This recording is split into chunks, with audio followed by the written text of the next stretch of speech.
Condamné à mort, le juge Maiko demande une seule chose avant son exécution. Passer une nuit avec une policière. Celle qu'on choisit, sans le savoir, est sa propre fille, Célina. Dans cette cellule, au fil des révélations, elle découvre qu'elle a un frère caché, un passé manipulé, et un choix impossible. Entre vengeance, vérité et pardon, une seule nuit bouleverse 3 vies à jamais. Le jugement suspendu. Un silence pesant régnait dans la salle d'audience. Le plafond haut, les murs en pierre froide, les bancs en bois qui grinçaient, tout semblait geler le souffle des gens. Au centre, assis sur une chaise métallique, les mains liées, un vieil homme en toge noire attendait son propre jugement. C'était le juge Maiko, 72 ans. L'un des plus respectés du pays, jusqu'à ce que son nom soit mêlé à une affaire de corruption, puis à un meurtre. Celui de sa propre épouse. Monsieur le juge, dit le procureur, en se levant lentement, vous avez eu toute votre vie pour rendre justice. Aujourd'hui, c'est elle qui vient frapper à votre porte. Les yeux de Maiko restaient secs, mais rouges. Non pas de tristesse. De feu intérieur. La présidente du tribunal prononça calmement. La cour vous reconnaît coupable. La sentence est la mort. Exécution prévue dans 48 heures. Un murmure s'éleva dans l'assistance. Mais le vieux juge sourit. Madame la présidente, avant de mourir, je demande une chose. Une seule. Silence. Le regard des avocats, des policiers, des journalistes. Que l'on m'accorde une nuit. Une seule nuit, avec une policière. N'importe laquelle. Dans une cellule vide. Sous surveillance. La salle explosa de chuchotements. Pourquoi une policière? Demanda la présidente, méfiante. Maiko leva les yeux vers elle. Ils brillaient comme des couteaux dans la nuit. Parce qu'il y a un secret que je n'ai jamais dit à personne. Et je veux le révéler, à une seule femme en uniforme. Avant de mourir. Le choix de la policière. Dans une salle adjacente au tribunal, les hauts responsables de la sécurité et du ministère de la Justice s'étaient réunis. Le juge Maiko était condamné à mort, mais sa demande inhabituelle les avait désarçonnés. C'est de la manipulation, dit un colonel. Il veut gagner du temps. Ou il a vraiment quelque chose à dire, répliqua le ministre. Et vu ce qu'il sait, nous ne pouvons pas ignorer cette requête. Après 2 heures de délibération, une décision tomba. On va choisir une policière. Pas n'importe laquelle. C'est alors qu'elle entra. Lieutenant Célina Doumbia. 33 ans. Froid regard d'acier, cheveux courts, dossier irréprochable. Elle n'aimait ni la presse, ni la corruption, ni les histoires. Elle avait arrêté des dizaines de bandits, infiltré des réseaux, survécu à 2 attentats. Elle était respectée, et redoutée. Un supérieur lui dit. Il a demandé une policière. Il ne t'a pas nommé, mais, on a choisi toi. Célina haussa à peine les épaules. S'il ment, je le saurai en 10 minutes. Elle signa les papiers. On lui remit un micro dissimulé dans sa chemise, et 2 gardes seraient postés à la porte de la cellule. Elle entra dans l'ascenseur. Elle descendit dans les sous-sols de la prison centrale. Quand les portes s'ouvrirent, le silence y était plus lourd que dans un tombeau. Elle avança dans le couloir, jusqu'à la dernière cellule. Là, assis, calme, le juge Maiko l'attendait, les yeux rivés sur elle comme s'il venait de revoir un fantôme. « Bonsoir », dit-elle. Il sourit faiblement. « Bonsoir, Célina. Tu es plus belle que ta mère. » Célina s'arrêta. Figée. « Qu'avez-vous dit ?» Maiko ferma les yeux. « Tu ne sais pas qui je suis. Mais je sais exactement qui tu es. » Le nom interdit. Le silence était coupant. Célina, pourtant formée aux interrogatoires les plus complexes, sentit son souffle se bloquer. « Vous avez connu ma mère ?» demanda-t-elle lentement. Le juge Maiko leva les yeux. Derrière la fatigue, on voyait une chose que même la prison n'avait pas détruite, la mémoire. Elle s'appelait Adélia Doumbia, murmura-t-il.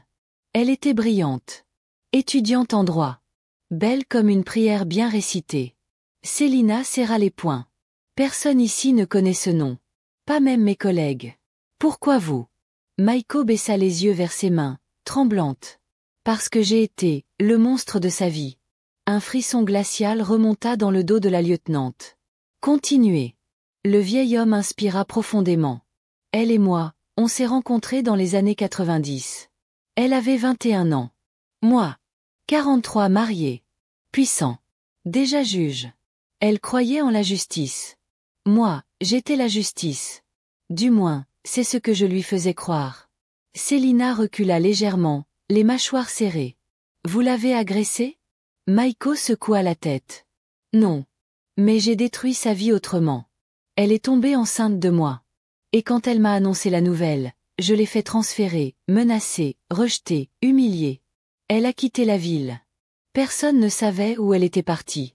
Personne, sauf moi. Un éclair traversa les yeux de Célina. C'est vous le père inconnu. Maïko leva enfin les yeux, avec cette douceur morbide des condamnés. Célina, je suis ton père. Elle ne répondit pas. Ni cri, ni larmes. Juste ce silence. Celui des plaies anciennes qui viennent d'être rouvertes. Mais Maïko n'avait pas terminé. Ce n'est pas tout. Ce que j'ai fait ensuite, ce que j'ai caché pendant 30 ans, c'est pour ça que je veux parler cette nuit. Ce n'est pas pour moi. C'est pour toi. La vérité de minuit. Le néon de la cellule grésillait au plafond. L'atmosphère devenait lourde, presque irrespirable. Célina restait debout, figée, comme une statue de colère et d'incompréhension. Tu veux que je t'appelle père? Ironisa-t-elle. Tu crois que quelques mots effacent 30 ans d'absence, d'humiliation, de silence? Maïko ne broncha pas. Il fixait le sol, les yeux noyés dans une ombre intérieure. Je ne veux pas ton pardon. Je veux te rendre ce que je t'ai volé. Célina fronça les sourcils. Volé? Il se redressa lentement, les yeux brillants de larmes retenues. Quand ta mère est partie, elle m'a laissé une lettre. Et une chose bien plus précieuse, que j'ai gardée, comme un lâche. Il plongea la main sous le matelas de sa cellule et en sortit un vieux cahier en cuir noir, jauni, fatigué par les années. Il le tendit à Célina. Ceci, c'est son journal. Elle écrivait tout. Ce qu'elle pensait de toi, ce qu'elle espérait pour toi. Elle voulait que tu le lises à l'âge adulte. Mais moi, j'ai décidé de le garder. Et de le faire disparaître. Célina prit le cahier d'une main tremblante. Sur la couverture, une écriture douce. Pour toi, mon étoile, quand tu auras grandi. Elle s'assit lentement sur le banc, comme si ses jambes ne la portaient plus. Pourquoi maintenant? Pourquoi ce théâtre, cette cellule, cette nuit? Maïko répondit, la voix brisée. Parce qu'il y a un autre nom dans ce cahier. Un nom que tu dois lire avant que je meure. Un nom, qui changera tout ce que tu crois savoir sur ta vie. Et sur ton avenir. Il la regarda droit dans les yeux. Ce nom, c'est celui de ton vrai frère. Il est vivant. Il sait qui tu es. Et il t'observe depuis longtemps. Célina ouvrit lentement le cahier. Et soudain, son visage pâlit. Le frère dans l'ombre. Les pages du cahier sentaient l'encre ancienne et la poussière. Chaque mot d'Adélia semblait murmurer par-delà la tombe. Célina tournait lentement les feuilles, les yeux embués. Puis elle tomba sur une phrase soulignée 2 fois. Si jamais un jour tu lis ceci, souviens-toi, ton frère s'appelle Léan. Protège-toi de lui. Célina fronça les sourcils. Un frisson la parcourut. Je n'ai jamais eu de frère, murmura-t-elle. Maïko hocha lentement la tête. Parce qu'il a été adopté à ta naissance. Par ma propre sœur. Il a grandi dans une autre ville. Mais il m'a retrouvée. Et il m'en veut plus que toi ne pourrais jamais l'imaginer. Pourquoi? Le vieil homme se redressa un peu, les mains jointes. Parce qu'il croit que je vous ai tous abandonnés. Parce qu'il sait que tu es policière. Et parce qu'il a choisi un autre chemin. Célina sentit sa gorge se serrer. Quel chemin? Maïko la fixa, les yeux pleins de vérité nue. Léan est devenu un homme de l'ombre. Un maître de la manipulation. Il n'est pas juste un criminel. Il est l'homme qui a organisé ma chute. Le meurtre de ma femme. Et le piège pour que tu sois choisi ce soir. Silence. Le cœur de Célina battait comme un tambour de guerre. Il savait que je serais là? Il a tout orchestré. Pour que tu sois celle qui vienne m'écouter. Parce qu'il veut que tu me tues avant l'aube. Pas la justice. Toi. Célina se leva brusquement, les larmes aux yeux. Pourquoi moi? Maïko répondit calmement. Parce qu'il croit que tuer ton propre père brisera ce qui reste de lumière en toi. Le compte à rebours du sang. Minuit sonnait à l'horloge du couloir. Dans la cellule, le temps s'était arrêté. Mais dans le cœur de Célina, une course contre la montre venait de commencer. Elle fixait son père. Non plus seulement comme un monstre ou un fantôme, mais comme le dernier témoin vivant d'une machination invisible. Tu dis que l'ayant a tout prévu. Qu'il voulait que je sois là. Pourquoi? Pourquoi moi? Maiko détourna les yeux, honteux. Parce qu'il a une haine ancienne, brûlante. Il a grandi avec une version de l'histoire où tu étais la préférée. La bâtarde privilégiée, comme il disait. Il s'est senti rejeté, effacé, oublié. Et il m'en a tenu responsable. Célina marcha de long en large, les nerfs tendus. Et maintenant, il veut te pousser à franchir la ligne. À devenir meurtrière de ton propre père. Pour salir ta conscience. Pour te priver de toute paix. Elle s'arrêta. Réfléchit. Puis. Je dois le retrouver. Maiko secoua la tête. Tu ne le trouveras pas. Il est déjà tout autour de toi. Célina se figea. Comment ça? Le juge se pencha vers elle, plus bas que jamais. Regarde autour de toi. Il a infiltré la prison. Il a peut-être soudoyé un garde. Ou même un supérieur. Ce n'est pas moi qu'il veut tuer. C'est toi qu'il veut briser. Elle sortit un petit appareil de sa chemise, le micro. Il a entendu tout ça. Maiko leva les yeux vers le coin du plafond. Sauf si le signal a été brouillé. Célina tenta de contacter la base. Rien. Silence radio. Micro mort. Coupé. Non, murmura-t-elle. Elle se tourna vers la porte. Frappe. Une fois. 2 fois. Rien. Pas de réponse. Et dans le couloir, à peine audible, un pas. Lent. Une respiration. Le piège s'était refermé. Le visage de l'ayant. Célina recula lentement, les yeux fixés sur la porte métallique. Chaque seconde semblait peser comme une pierre sur sa poitrine. Le silence n'était plus du silence. C'était l'attente d'un choc. Puis la serrure tourna. Lentement. Elle se mit en garde, main sur sa ceinture. Mais elle n'avait ni arme, ni radio. Rien. Juste le journal de sa mère, et la voix de son père. La porte s'ouvrit. Un homme entra. Il portait l'uniforme d'un gardien. Haut, mince, barbe taillée, lunettes neutres. Il avait un visage banal, mais son regard était trop calme pour être innocent. « Qui êtes-vous » lança Célina. Il referma la porte derrière lui. Un clic métallique se fit entendre. Verrouillé de l'intérieur. Il sourit. « Célina, dit-il, d'une voix douce. Tu n'as vraiment aucune idée de qui je suis ?» Elle fit un pas en arrière. « Parle. » Il retira ses lunettes. « Je m'appelle Léan. Et tu es ma petite sœur. » Un vertige s'empara d'elle. Ce nom, ce visage inconnu, cette présence familière. « Tu travailles ici ?» Il sourit, sarcastique. « Je suis là depuis 6 mois. Transféré comme simple agent de nuit. Le temps d'organiser tout ça.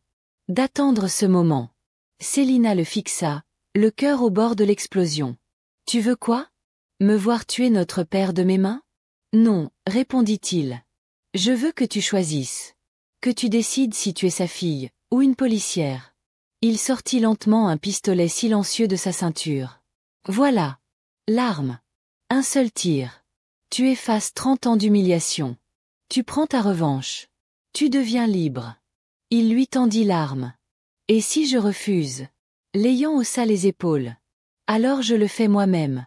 Et toi, tu pars avec une balle dans la tête. » Rien de personnel, juste le scénario qu'il a écrit. Célina jeta un regard vers Maiko. Toujours assis. Silencieux. Le visage tendu.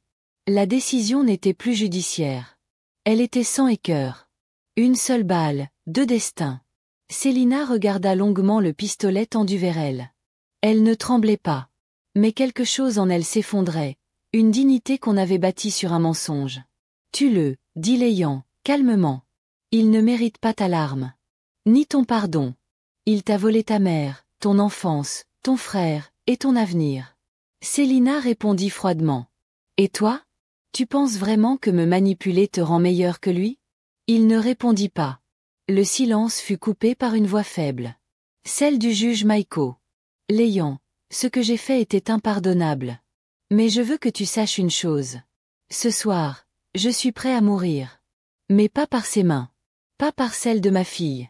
Pas dans votre haine. » Il se leva avec difficulté, droit, digne malgré les chaînes. « Tue-moi, Léon. Pas elle. Léon éclata d'un rire sans joie. Tu veux encore contrôler le final de cette tragédie? Tu es vraiment pathétique. Célina se leva lentement. Elle tenait toujours le pistolet. Mais elle ne le pointait pas encore. Je ne suis ni ton bras, Léon, ni sa vengeance, ni votre victime. Elle marcha vers lui. Elle tendit l'arme, et la lui remit. Si tu veux vraiment du sang, fais-le toi-même. Léon la regarda, interloqué. Son sourire vacilla. Un doute. Un vide. Soudain. Boum. Un coup de feu. Mais ce ne fut pas Maïko qui tomba. C'était Léon. Une balle en pleine poitrine. Tirée depuis la minuscule lucarne au-dessus de la cellule. Un sniper. La porte s'ouvrit brutalement. Des hommes en uniforme entrèrent. Sécurisez la zone. Cria un officier. Célina, choquée, vit le corps de Léon au sol. Maïko, lui, s'était effondré, à genoux. C'était l'État? Demanda-t-elle, tremblante. Un agent répondit, sobre. Non. Ce n'était pas prévu. Quelqu'un d'autre a choisi de mettre fin à cette histoire. Le dernier mot du juge. Le corps de Léon gisait au sol, baignant dans une mare sombre. Les équipes de sécurité s'affairaient, mais tout semblait s'être figé dans une étrange torpeur. Célina restait immobile, le cahier de sa mère contre sa poitrine, comme une barrière contre l'effondrement. Le juge Maïko, à genoux, les yeux fixés sur le sang de son fils, murmura. Il n'a jamais eu sa place, ni dans ce monde, ni dans ma vie. Il tourna son regard vers Célina. Tu as fait le seul choix que ni lui, ni moi, n'aurions pu faire. Le choix de vivre sans haine. Elle baissa les yeux. Les mots l'écrasaient. Trop lourd, trop tardif. Le directeur de la prison s'approcha, discret. Madame, dit-il, avant de mourir, le juge nous a laissé une enveloppe. Il a insisté pour que vous la receviez. À la fin. Elle l'ouvrit. À l'intérieur, une lettre écrite à la main. Ma fille. Si tu lis ces lignes, c'est que tu as survécu à la nuit la plus longue de ta vie. J'ai failli t'enlever l'enfance, l'amour, la vérité. Mais je n'ai pas réussi à t'enlever l'essentiel, ton âme. Le sang que tu portes est le mien. Mais ton cœur, c'est celui de ta mère. Ne le laisse jamais être contaminé par ce que j'ai été. Pardonne-moi si tu peux. Oublie-moi si tu veux. Mais vis. Et aime. C'est ton droit. C'est ton héritage. Ton père. Maïko. Célina replia la lettre. Les larmes coulaient sans bruit. Elle sortit seule de la cellule. Le jour commençait à poindre à l'horizon. Une aube sans fracas, sans victoire, mais avec un peu moins de silence qu'hier. Elle marcha vers la sortie de la prison. Sans armes. Sans vengeance. Mais avec un cahier, et un futur à réécrire. Merci d'avoir écouté cette histoire. Si elle a touché quelque chose en vous, si elle a réveillé un souvenir, une émotion, ou simplement un peu d'espoir, abonnez-vous. Pas seulement pour une vidéo de plus, mais pour continuer ensemble ce voyage à travers des récits oubliés, des vérités humaines, et des silences qui parlent plus fort que les mots. Votre écoute donne vie à ces histoires. Merci d'en faire partie.